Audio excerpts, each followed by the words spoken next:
You know Dasher and Dancer and Prancer and Vixen, Comet and Cupid, but do you know Dunder and Blixen? Yeah, those were the original names in the 1823 poem A Visit from St. Nicholas by Clement Moore. But this story is not about those guys. In this story, they're just called the other reindeer. This story is about the most famous reindeer of all. On this day in history, January 6, 1964, we first saw the animated television series Rudolph the Red-Nosed Reindeer.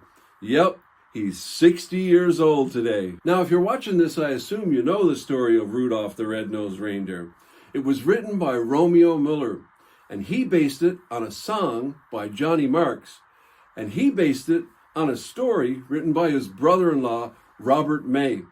It was a free giveaway given out by the Montgomery Ward department store. Muller wanted to base it on the original story written by Robert May, but he couldn't find a copy. That was before Google. So he came up with his own cast of characters and created the longest-running TV Christmas special ever. One of those characters was Hermey the Elf, who didn't like to make toys. Hermey was voiced by Paul Soles. Now, if you're not Canadian, you're probably not familiar with the name Paul Soles, but he was in everything.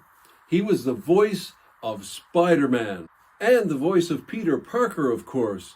It seems Spider-Man was on a continuous loop in the late 60s and early 70s. And that's his Aunt May. She's always depicted as a little old woman.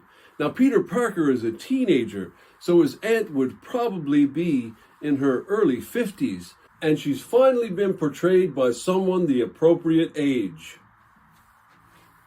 But I digress.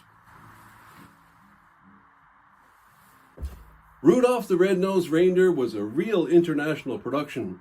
Rankin, the production company, was American. The puppets were made in Japan, and the voice actors were mostly Canadian. They like to hire us because an American dollar's worth probably like $7,000 Canadian. It was thought that all the puppets from the original Rudolph the Red-Nosed Reindeer had disappeared, but they showed up on the Antiques Roadshow a while ago. A guy had them in his attic in a Tupperware box.